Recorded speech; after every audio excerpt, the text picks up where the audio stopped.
ومن آياته أن خلق لكم من أنفسكم أزواجا لتسكنوا إليها وجعل بينكم مودة ورحمة إن في ذلك لآيات لقوم يتفكرون.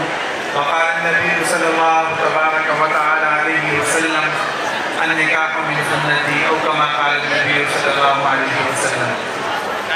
اللہ تعالیٰ نے مختلف رشتے بنائے ہیں اور کسی رشتے کو اپنی نشانی نہیں قرار دیا. ماں باپ کا رشتہ ہے، بہن بھائیوں کا رشتہ ہے، لیکن ایک رشتہ ایسا ہے جس کے بارے میں اللہ تعالیٰ نے فرمایا کہ یہ میری نشانیوں میں سے ایک نشانی ہے اور میری الوہیت اور ربوبیت پہ نال ہے. اور وہ یہ فرمایا کہ اللہ کی نشانیوں میں سے یہ نشانی ہے کہ تم ہی میں سے اللہ نے تمہارے لیے جوڑے بنائے لتسکنوا الیہا تاکہ تم سکون حاصل کرو وجعل بینکم مودۃ ورحمہ. اور یہ بھی اللہ کی نشانیوں میں سے نشانی ہے کہ اللہ نے تمہارے درمیان الفت اور محبت کو پیدا فرمایا. تو اس سے اس زوجین کا جو رشتہ ہے جس کو اللہ نے اپنی نشانی قرار دی اس کی اہمیت معلوم ہو. اور ایک جگہ قرآن پاک میں اللہ نے فرمایا ہن لباس لکم وانتم لباس لہم. یہ جو تمہاری ازواج ہیں، تمہاری بیویاں ہیں، تمہارے اہل بیت ہیں، یہ تمہارا لباس ہے اور تم ان کا لباس ہے.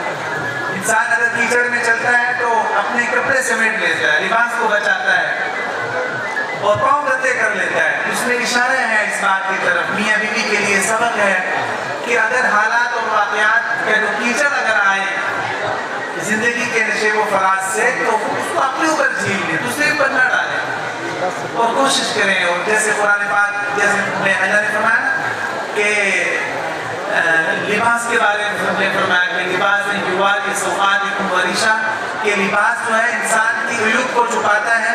اسی طرح اس آیت میں حکم ہے کہ میاں کو چاہیے کہ بیوی کے عیب چھپائے اور بیوی کو چاہیے کہ میاں کے عیب چھپائے. اور اسی طرح حضور علیہ السلام کی جو مبارک زندگی ہے اس میں بھی ہمارے لیے نمونہ ہے کہ آپ صلی اللہ علیہ وسلم کا کس قدر پیار تھا، محبت تھا، الفت تھا. تو گھر جو بستے ہیں یہ پیار، محبت اور الفت سے بستے ہیں.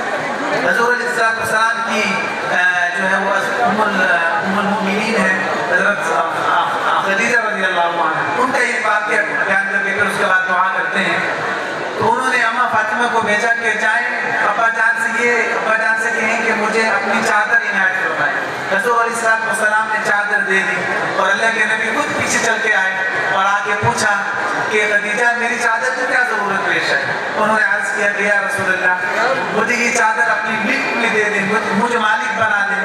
بخار کی شدت ہے اور مجھے اس بات کا یہ خدشہ ہے کہ میں اسی مرض میں اللہ کے پاس پہنچ جاؤں گی. تو میں یہ چاہتی ہوں کہ آپ کی مبارک چادر میں مجھے کفن دیا جائے تاکہ اس سے میرے درجات بلند ہو جائیں. حضور علیہ السلام نے جب یہ سنا تو آپ کی آنکھوں میں آنسو آ گئے اور آپ صلی اللہ علیہ وسلم نے فرمایا لو اردتی جلدی لأعطیتک یا خدیجہ. اے خدیجہ تم کو ایک چادر کا سوال کر رہی ہے، اگر یہ ممکن ہوتا کہ تم مجھ سے میری جلد کا سوال کرتی تو اگر یہ میرے لیے ممکن ہوتا تو میں تجھے اپنی جلد بھی دے دیتا. تو اس سے حکم ہے کہ میاں بیوی میں کس قدر پیار، محبت اور الفت ہونا چاہیے.